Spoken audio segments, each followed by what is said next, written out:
तमिलनाडु हिरासत में हुए मौत मामले में मदुर जिला अदालत ने 9 पुलिसकर्मियों को मौत की सजा सुनाई। अदालत ने इस केस को रेस्ट ऑफ रेयर कैटेगरी में रखा। पीड़ित परिवार की ओर से वकील जब्बा सिंह ने कहा, अदालत ने पीड़ित परिवार को कुल 1 करोड़ 40 लाख का मुआवजा देने का आदेश दिया है। कोर्ट ने साफ कर दिया है कि अगर मुजरिम मुआवजा नहीं देते हैं तो उनकी संपत्ति जब्त कर बेची जाएगी और उसकी राशि पीड़ित परिवार को दी जाएगी। बता देते हैं कि यह मामला 2020 का है।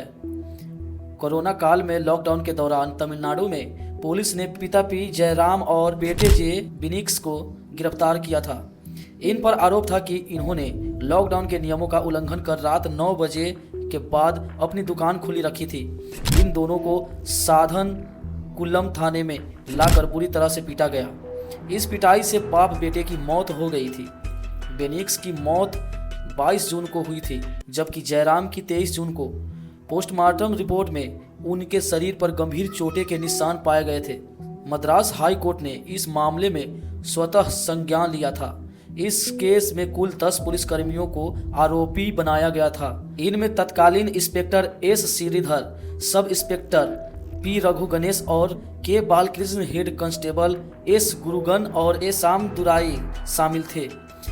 इनके अलावा एक आरोपी स्पेशल सब इंस्पेक्टर पालदुराई भी थे, जिनकी मौत मुकदमा चलते हुए कोविड से हो गई थी।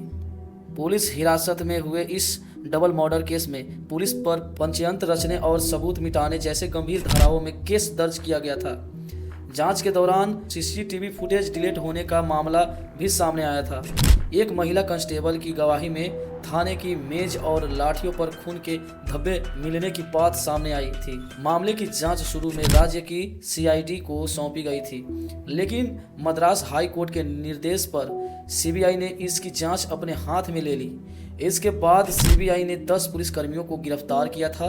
अदालत ने पुलिस की दलीलें खारिज करते हुए कहा कि इन दोनों की मौत प्राकृतिक नहीं बल्कि बार बार पिटाई से हुई।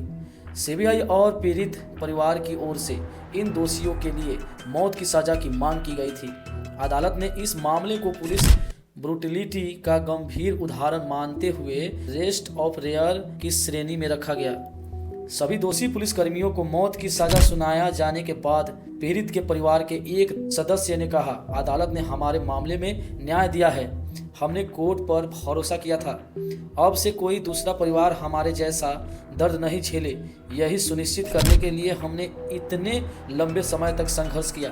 हम आशा करते हैं कि ऐसे घटनाएं दोबारा कभी ना हो। तब तक के लिए इतना ही। जय हिंद।